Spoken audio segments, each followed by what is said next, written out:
దొండకాయకి మందబుద్ధికి అసలు సంబంధం లేదు అని. నేను ఎప్పుడూ కూడా స్టడీ చేయకుండానే కామన్గా దీనికి దానికి సంబంధం లేదనేది నాకు కొంత అనిపించి నేను చెప్పుకెళ్ళాను. కానీ యథార్థమైతే అది కరెక్టే. అసలు మందబుద్ధికి దొండకాయకి సంబంధం లేదని సైంటిఫిక్గా ఉంది.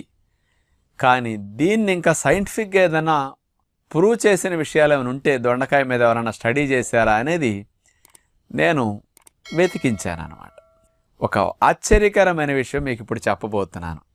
మీరు మందబుద్ధి అనుకున్నారు, కానీ మంచి బుద్ధికి దొండకాయ బ్రహ్మాండంగా పనికొస్తున్నదని సైంటిస్టులు నిరూపించారు.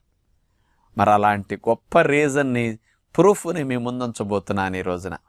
2018 సంవత్సరంలో Visvesvarapura institute of pharmaceutical sciences Bengaluru వారు పరిశోధన చేశారు దొండకాయ మీద. వీళ్ళు